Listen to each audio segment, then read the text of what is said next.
Hello guys, welcome back to Venky's food world. Restaurant స్టైల్లో egg fried rice ఎలా చేసుకోవాలో ముందుగా చూసేద్దామండి. ఎంతో టేస్టీగా ఉంటుంది. తప్పకుండా మీరు ఒకసారి ట్రై చేయండి. ఒక బాండీ తీసుకొని అందులో కొద్దిగా ఆయిల్ వేసుకొని 4 గుడ్లు వేసుకొని ఈ విధంగా 1/4 టేబుల్ స్పూన్ పెప్పర్ వేసుకొని ఈ విధంగా మనము ఫ్రై చేసుకోవాలి. మరి చిన్న చిన్న ముక్కలు కాకుండా కొద్దిగా పెద్దగానే ఫ్రై చేసుకొని ఒక బౌల్లోకి తీసి పక్కన పెట్టుకోవాలి. అదే బాండీలో ఒక 2 టేబుల్ స్పూన్స్ ఆయిల్ వేసుకోవాలి. ఒక ఆనియన్ కట్ చేసుకున్నది వేసుకొని వేపుకోవాలి హై ఫ్లేమ్ లోనే. ఒక 6 మిర్చి మనం ఈ విధంగా పేస్ట్ చేసుకొని వేసుకోవాలి. కట్ చేసి కూడా వేసుకోవచ్చు. కొద్దిగా కరివేపాకు, ఒక టేబుల్ స్పూన్ జింజర్ వేసుకొని వేపుకోవాలి. పచ్చివాసన పోయేంత వరకు వేపుకోవాలండి.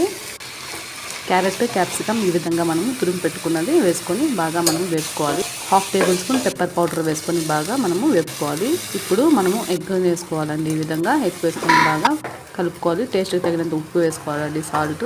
అలానే రైస్ ముందుగానే చేసుకొని పెట్టుకున్నాం కాబట్టి రైస్ కూడా వేసుకొని బాగా వేపుకోవాలి. బాగా మిక్స్ చేసుకున్నాక ఒక టేబుల్ స్పూన్ సోయా సాస్ వేసుకొని కొద్దిగా కొత్తిమీర వేసుకుంటే ఎంతో రుచికరమైన ఎగ్ ఫ్రైడ్ రైస్